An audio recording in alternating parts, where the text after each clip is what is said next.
Olá, boa tarde, bem-vindos a mais uma Quinta Técnica. Hoje é dia 11 de agosto de 2016. Eu sou Fausto de Arruda Botelho, transmitindo aqui no escritório da Enfoque. Nós vamos analisar com a nossa análise técnica simples e objetiva os gráficos do Brasil, do exterior, algumas ações. Você pode falar conosco pelo chat. E começamos, como sempre, com o índice Bovespa. Tivemos uma alta significativa hoje no índice Bovespa, mas infelizmente a gente ainda não pode dizer que este processo de baixa foi rompido, porque apesar de nós termos aparentemente rompido essa acumulação, o mercado está numa zona aqui, ó, se a gente pegar esses dois topos,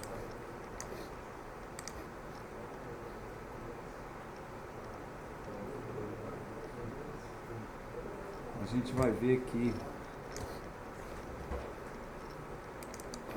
os preços estão aí próximos desse nível de resistência, em primeiro lugar. Em segundo lugar, como eu já comentei, nós temos uma reta que é um tanto quanto flexível, ela poderia muito bem ser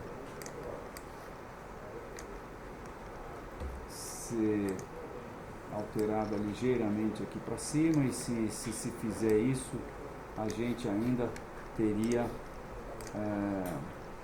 os preços testando essa reta, né? Então, os preços testando essa reta e próximos desse nível de resistência dado por esses dois topos, que não é pouco, né? Em outubro de 2014, após bater esse nível, os preços caíram 22%. E posteriormente, em maio de 2015, do ano passado, os preços caíram quase 36%. Então, isso é de fato um nível de resistência. Nós estamos ainda abaixo desse nível, como se vê, né? E também nós traçarmos uma reta aqui, vamos ver que, deixa eu mudar aqui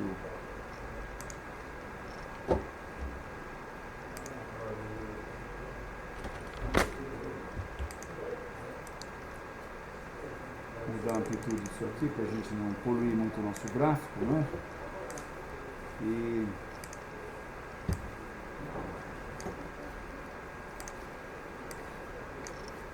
a gente vê que não dá para dizer, embora sem dúvida nenhuma o candle de hoje foi extremamente vigoroso, ele encostou nessa reta da parte de cima dessa acumulação que já está durando praticamente um mês. E devido à proximidade aqui dessa próxima resistência, então sim, isso é altista absolutamente. No curto prazo eu acho que deve ter implicações altistas, mas também em função do que nós vamos ver agora do S&P, que absolutamente não escapou nem para cima nem para baixo, muito pelo contrário, do nível histórico em que ele se encontra, do seu topo histórico, né? Que é uma super resistência, podemos chamar da mãe de todas as resistências. Embora eu já tenha usado esse termo aqui, ele se aplicaria perfeitamente ao nível que está sendo testado pelo S&P agora.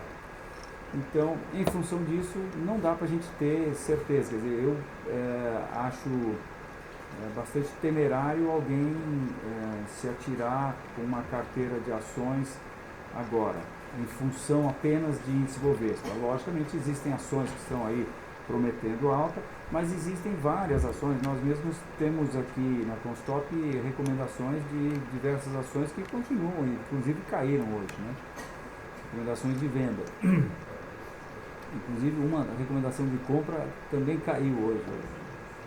Achei que tem alguém na nossa marcação aí, mas enfim, nós vamos eventualmente estar falando sobre essas ações também. Então nós estamos nós estamos altistas aqui no índice futuro à vista no curto prazo, mas continuamos baixistas no médio e longo prazo. E eu, por outro lado, continuo a achar, ainda não dá para descartar que isso aqui não é uma deriva que indica perda de força desse movimento de alta e que então deveria fazer os preços recuarem, né? Realmente fica difícil a gente ser baixista quando a gente tem um fechamento desse vigor, né? Um candle com esse vigor, mas como eu disse, não dá para a gente tomar como definitivo ainda um processo que vem se desenvolvendo que vem se desenvolvendo há tanto tempo, né? Principalmente quando tem essa cara aqui que parece estar derivando aí em cima da reta de resistência. Vamos ver o que o índice futuro tem a falar para a gente. Olha, uma situação bastante parecida, né? Nós temos aqui o principal elemento técnico no índice futuro, seria esse nível importantíssimo aqui, que foi rompido, os preços caíram bastante, depois ele foi testado novamente.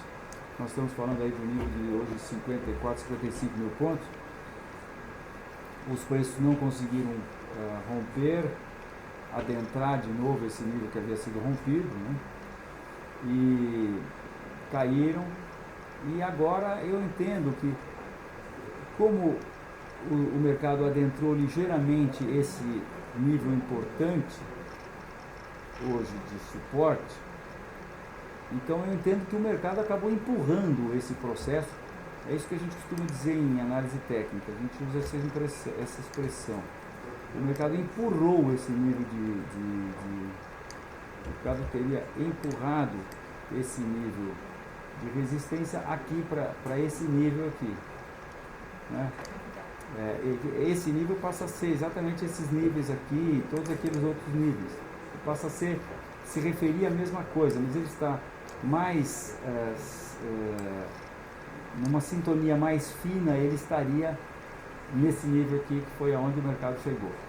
E agora o mercado tem empurrado ele, porque de novo ele sobe, mas agora começa a patinar no sentido da tendência, e isso não é bom. Isso indica perda de força desse movimento. E aqui a gente vê que também o índice Bovespa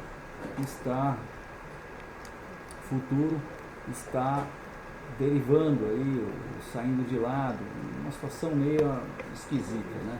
Então eu gostaria de ver mais um fechamento, um bom fechamento aí, de repente acima de 69. Aí sim nós vamos para a reta de resistência aqui do índice, que está mais bem definida e que estaria passando aí certamente nós vamos testar o nível de 60 mil, que é um suporte natural, né? Se bem que essa reta hoje estaria um pouco acima, mas ela também, eu estou vendo aqui, essa reta também tem uma certa flexibilidade, porque esse ponto aqui não está passando milimetricamente pela reta, então a gente tem alguma flexibilidade, mas estaria aí 60, 62 mil pontos. Então vejam, a gente pode estar vendo o rompimento da reta no índice à vista, mas não está vendo absolutamente, está longe, nós estamos longe de estar vendo o rompimento da reta no índice futuro. Então no índice futuro o mercado ainda continua caindo, quer dizer, a questão não é se alguém vai pegar todo o seu patrimônio e jogar em ações e colocar em ações. A questão é saber se a gente continua com viés negativo no médio e longo prazo ou não. E nós continuamos totalmente com viés negativo no médio e longo prazo. Embora aqui no índice futuro também a gente esteja vendo a possibilidade de alta no curto prazo. Então, altistas curto prazo e baixistas continuamos no médio e longo prazo no índice futuro. O S&P, por outro lado... Oi, Júnior. Eu pulei uma pergunta sobre o índice Bovespa. O que o Javier pergunta se no dia 19 de julho para cá está se formando um padrão de megafone. Pois é, eu pus ele como deriva aqui no índice futuro, mas eu acabei colocando como megafone no índice futuro, né? Na verdade, Xavier, nós vamos saber se é megafone ou se é uma formação. O que nós queremos saber não é se é megafone ou se é deriva, nós queremos saber se é uma formação que vai dar, que vai reverter esse processo de alta, ou se é uma formação que vai dar continuidade a esse processo inicial de alta aqui, né? Então, independente do nome que a gente possa dar a essa formação, eu acho que ainda está, pela minha experiência, isso ainda está com características de que vai reverter esse processo. Embora, como eu disse, é difícil a gente argumentar com um candle com o vigor que teve hoje. Por isso a gente está altista no curto e continuamos baixistas no médio e longo prazo. Então, voltando aqui para o S&P, estou mostrando o gráfico do S&P, SP500, à vista, indexado pelo CPI, Consumer Price Index. É uma situação em que a gente tira a inflação do período aí de 63 anos, esse gráfico começa em 1950, então a gente tira a inflação e sem inflação a gente vê que os preços estão hoje no mesmo nível que eles estavam lá em 2000. Em 2000, minha gente, quer dizer, o precedente de quando os preços atingiram esse nível é que eles caíram 53%. Vão cair 53%? Não sei. A gente não quer saber necessariamente, não é essa a pergunta. A pergunta é saber o seguinte: se depois de terem rompido essa reta suporte e tendo estado testando esse nível de resistência, que é isso que eles estão fazendo aqui, né? O mercado está testando esse nível de resistência e começou a testar em dezembro de 2014, mas digamos aqui em fevereiro de 2015. Então ele já está há 1 ano e meio testando esse nível, tentando ir e não vai. E aí ele primeiro rompeu e desrompeu, deu um bull trap, que indica uma indicação muito importante de baixa. Aí fez topos consecutivamente mais baixos, fez fundos aqui mais baixos. A partir de fevereiro desse ano, entretanto, ele começou uma alta, fez uma parada aqui entre abril e julho e junho desse ano.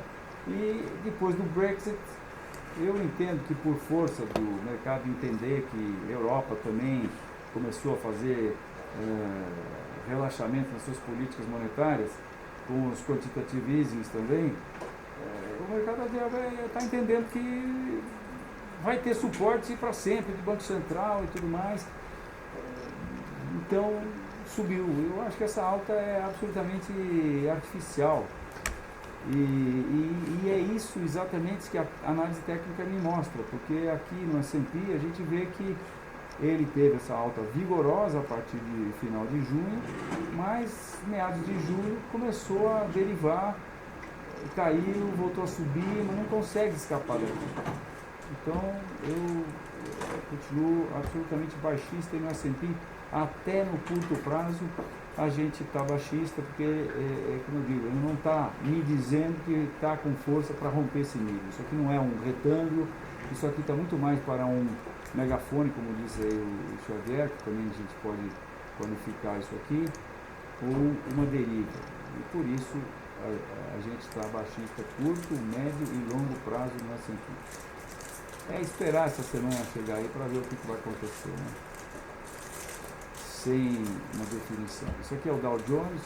No Dow Jones, indexado pelo CPI também, a gente vê nitidamente que essa tendência foi revertida, mas os preços tentam cair, não caem. Só uma última coisa que eu queria mostrar é que o que a gente está esperando que aconteça no médio e longo prazo é que os preços atinjam pelo menos esse nível, e se atingirem esse nível, que é Fibonacci dessa alta aqui, ou melhor, primeiro nível Fibonacci dessa alta, nós estamos falando de uma queda de 33,2%, quer dizer, 1/3 do valor. E se isso acontecer, meu amigo, como eu acho que está na iminência de acontecer, o que acontece na prática é que o mundo perde 1/3 do dinheiro que ele achava que tinha. E isso causa inicialmente um impacto enorme no crédito no mundo inteiro.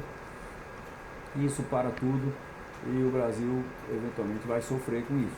Então a nossa visão aqui é que o pior não passou ainda. Nós estamos num rally de alta agora, mas estamos aí chegando a níveis que devem começar a provocar baixa. E no S&P, por outro lado, a gente deve em breve, também, embora seja difícil a gente falar em baixa quando o mercado está lá no topo, né? Mas é sempre isso que acontece. O mercado, quando chega no topo, está cheio de fatores fundamentais positivos, mas, por outro lado, esconde uma série de outros fatores que o público não vê por uma razão ou por outra, ou porque estão escondidos, ou porque não quer ver, né? Então é isso. No Dow Jones, por outro lado, a gente então está vendo também, eles, como eu estava mostrando aqui, os preços testando o seu nível histórico, nível mais alto, que foi em fevereiro de 2000 do ano passado. Aparentemente fizemos uma bandeira aqui a partir, quer dizer, nos últimos 15 dias, né? Essa bandeira aqui, e os preços agora tentam romper esse nível. Fizeram uma pequena bandeirinha aqui, mas ainda estão absolutamente sob a influência desse processo. O que será que vai acontecer aqui? Será que isso aqui vai se transformar num retângulo? Isso aqui é uma bandeira e vai embora? Não está com cara, né? Se fosse uma bandeira para ir embora, ele já tinha rompido esse topo aqui. Isso aqui está mais por uma acumulação que, de novo, é uma acumulação que está se formando no topo histórico, e a acumulação a gente tem que saber se vai dar continuidade ou não. Acontece que quando eu dou zoom out aqui e olho mais para o longo prazo, eu também vejo uma acumulação aqui, que acontece depois do rompimento dessa reta. E quando se rompe, me dá direito de traçar Fibonacci e imaginar que os preços caem para o primeiro nível Fibonacci. Se isso acontecer, então nós estamos vendo aqui o teste ou uma formação de topo esdrúxulo aí, que não aparece nos livros de análise técnica, e os preços caindo outros 30 e poucos por cento aí também, né? Mas está acontecendo no Dow Jones o teste do topo histórico sem absolutamente nenhuma indicação de que vai romper ou não. Então, indefinido aí no curto prazo no Dow Jones, mas continuamos baixistas no médio e longo prazo. Então, temos tempo para ir para algumas perguntas, Júnior? Fausto, a primeira é CMI 4. O Javier só tem mais uma dúvida. O padrão megafone é de continuação ou reversão? Reversão. Xavier, o padrão megafone é de reversão. Ele costuma reverter o movimento que o precedeu.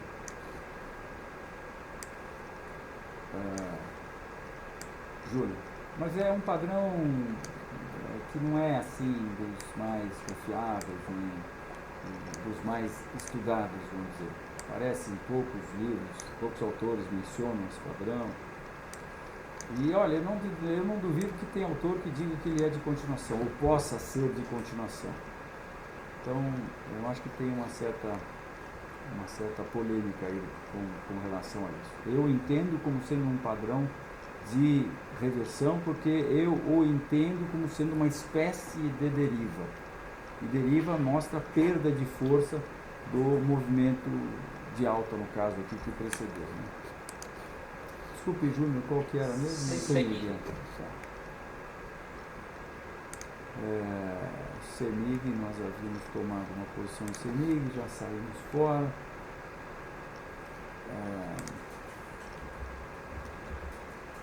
É CEMIG 4, né? Ou é 3? É 4, né? 4. Então vamos lá. Nós estamos numa tendência de alta desde 1995. Ela tem uma reta que foi confirmada em 95, 98 e 2002, e depois veio ser confirmada quase que milimetricamente agora, esse ano, né? Então, de 2 para 16, são 14 anos depois, o mercado soltou mais um ponto quase que milimetricamente em cima dessa reta. Nós tivemos essa alta vigorosa, essa segunda alta, e eu não posso deixar de imaginar que estou vendo uma deriva que indica a perda de força desse movimento, me leva a crer que os preços devem sofrer uma correção mais acentuada. Agora, no curto prazo, esse processo aqui tem cara de bandeira de alta. Então, estaria indicando esse processo aqui como sendo realização de lucro, desse lucro aqui. Então, não dá para descartar a possibilidade de temos uma alta aí no curto prazo. E eventualmente isso poderia, essa alta no curto prazo pode fazer os preços chegarem aqui, por exemplo, a 10,40, mas ainda dentro de um processo de deriva, né?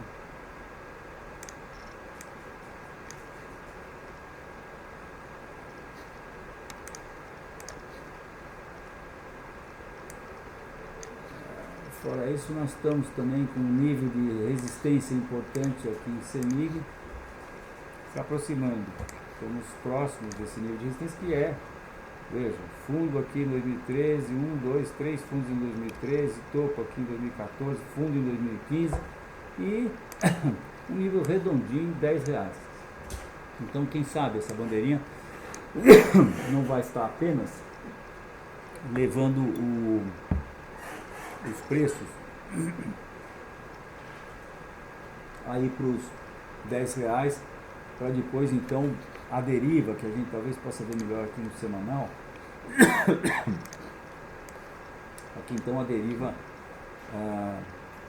haja e faça os preços pelo menos sofrerem uma correção mais acentuada aí, né? Esse é o gráfico semanal. Vejam o ímpeto inicial e agora eles meio que patinando aqui, né? Esse candle aqui é um candle de alta, esse último candle, mas por outro lado, se o gráfico é semanal, ele só fecha, a gente só tem o fechamento amanhã, na sexta-feira, né? Então é isso, Júnior. Próximo é Pão de Açúcar, BK4.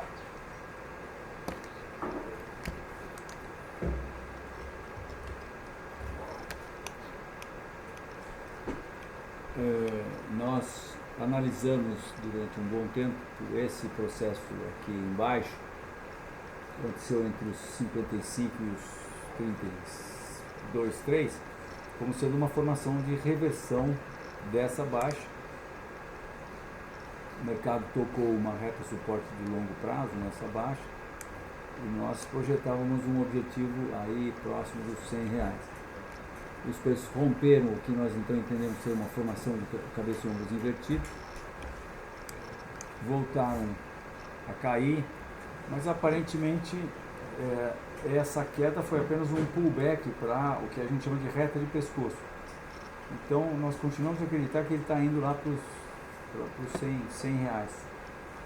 A confirmação disso seria o rompimento aí dos 55, esse topo aí que nós tivemos nessa segunda-feira agora. Autistas aí, curto, médio e longo prazo para Pão de Açúcar. Júnior? Suzano.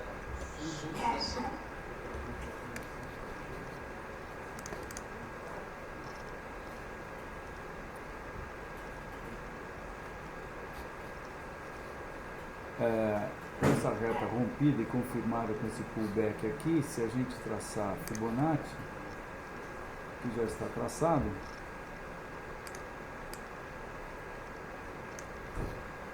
a gente vai ver que os preços nessa queda já corrigiram o primeiro nível Fibonacci, entraram para dentro da faixa Fibonacci, então não precisamos de mais nada disso. Ele pode fazer o que ele quiser agora, né? Temos um nível de resistência aqui bastante significativo, muito importante até, topo em 2006, outro topo em 2006, fundo em 2009, acumulação em 2009 e principalmente esse último fundo aqui muito importante que aconteceu,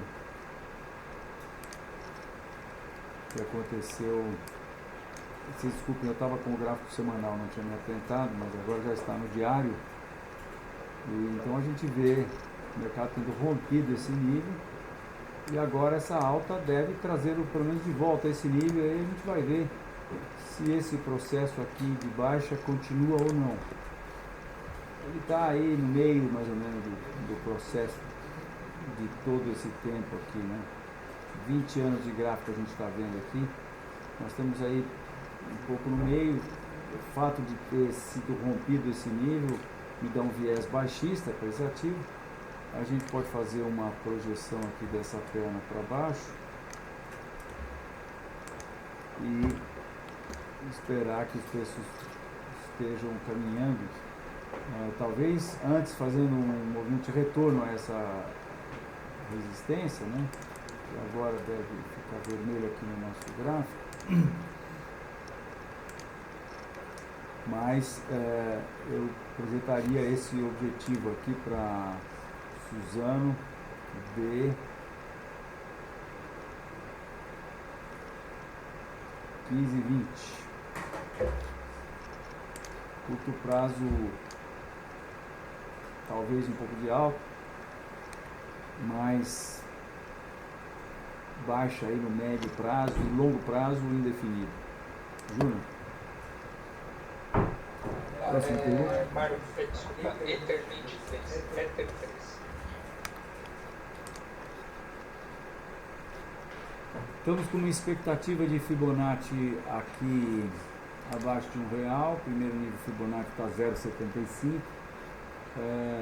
Isso aqui é um gráfico bastante clássico, né? Nós temos essa bonita reta de suporte, foi rompida, uma grande formação de topo. O mercado já atingiu o objetivo da formação de topo, mas ainda não atingiu os níveis Fibonacci em função dessa tendência aqui muito bem definida. Então, os baixistas aí no médio e longo prazo e no curto prazo, em função dessa magnífica reversão que tivemos aí nessa semana, na segunda-feira, eu acho que os preços caminham inicialmente aí para testar esse fundo aqui a 1,50 novamente. Isso aqui eu entendo ter sido apenas uma reação dessa tendência de baixa e está intacta ainda, né? Aliás, a gente pode até pensar em, quem sabe, né? Quem sabe bem. Olhando de longe assim, está ornando, né, uma reta resistência com 3 pontos. Esse topo aqui já é um topo significativo, deixou o ponto na reta. Talvez a gente possa baixar um pouco isso aqui, vai encostar mais no outro ponto lá ou não, né? Não, na verdade a gente teria que aumentar o máximo possível, e passa aqui, passa perto aqui e tal. Então é isso aí, baixistas curto, médio e longo prazo em Eternit. Júnior. Mário, MRF Gênesis.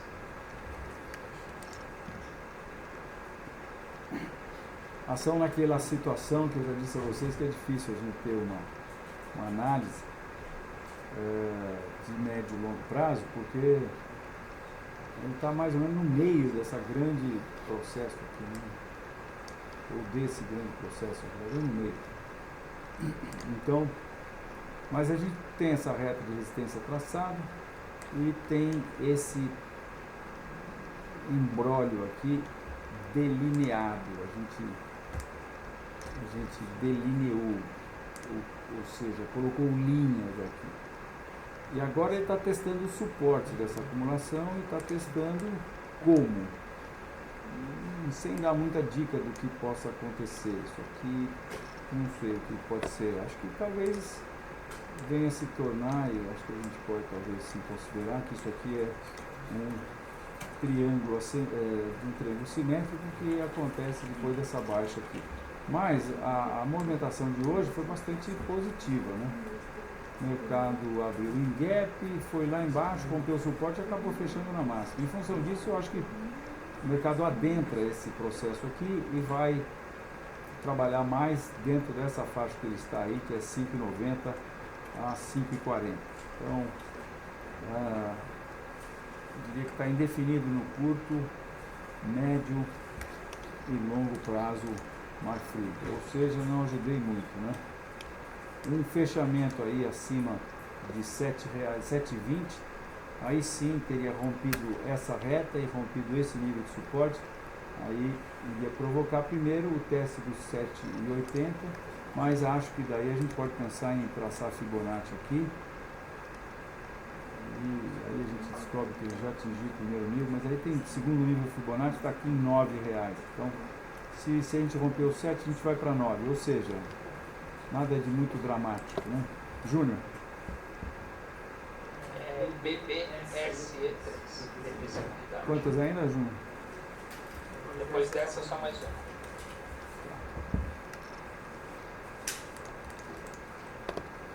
E assim a gente vai respondendo aí as perguntas dos nossos telespectadores, esperando ajudar com suas posições.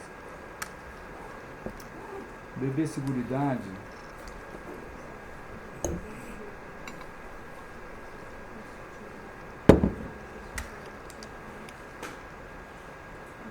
Também está meio que no meio dessa grande tendência lateral. O que será que dá para a gente ver? Isso aqui, para mim, parece isso aqui. Não dá para chamar isso de triângulo.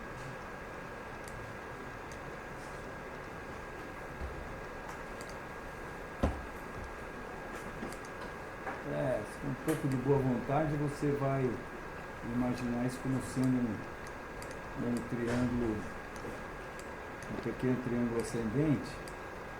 Então, com essa movimentação de hoje, estaria possivelmente projetando os preços aí para os 33,50. Mas esse não é o tipo de indicação que me inspiraria a colocar uma posição de venda aqui,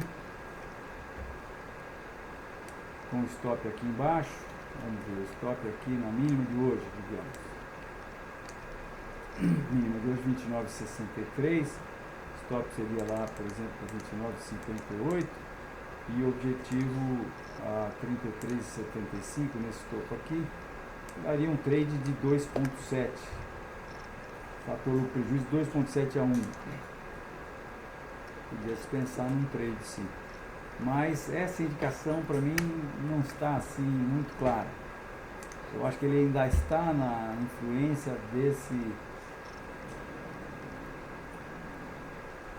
dessa atmosfera aqui, né? Influência gravitacional dessa acumulação, como eu costumo dizer também.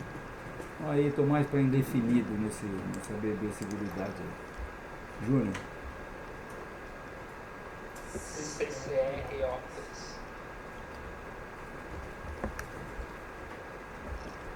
Tocamos a reta suporte depois de testarmos pela terceira vez o topo histórico, deixarmos uma formação de topo no candlestick, mas tocamos a reta suporte com um engolfo de alta. Então, no mínimo, testamos esse topo.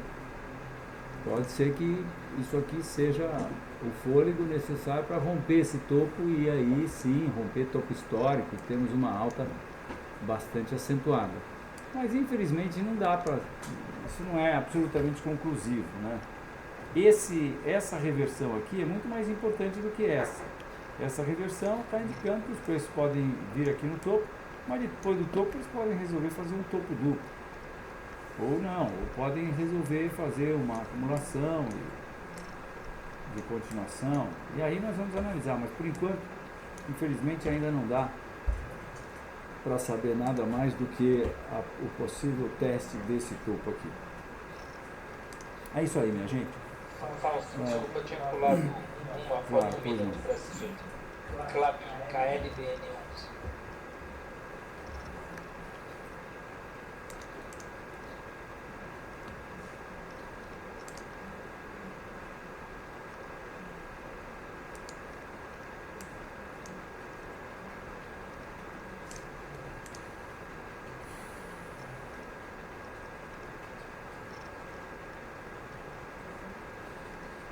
Vamos lá.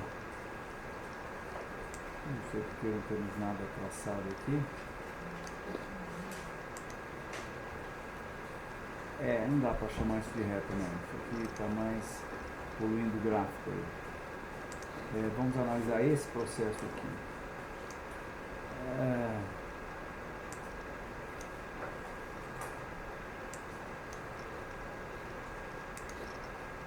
Difícil definir este imbróglio aqui. Será que estamos vendo aí uma formação de fundo? Não sei, não dá para saber. Não sei, minha gente. Não tenho palpite nenhum aqui no Clabin. o rompimento dessa reta de resistência aqui, acho que pode dar um fôlego aí um pouco maior, mas você veja, rompe-se essa reta, você poderia projetar essa amplitude para cima, eles provavelmente chegariam aqui nos 21,50, mas são suposições. Análise técnica, infelizmente, com essa situação de Klabin, não tem muito a nos dizer. Aqui também no curto prazo, vamos lá, para não falar nada, vamos para o gráfico de 60 minutos. O gráfico de 60 minutos nos diz a última hora do pregão teve uma reversão. Então, acho que nós vamos ter um pouco mais de queda aí no curto prazo para Klabin, esperando os preços chegarem aí a 15,50. Esse próximo fundo mais importante aqui, em função da magnitude dessa reversão. Isso aí, muito obrigado pela audiência e até a próxima quinta, então. Boa noite.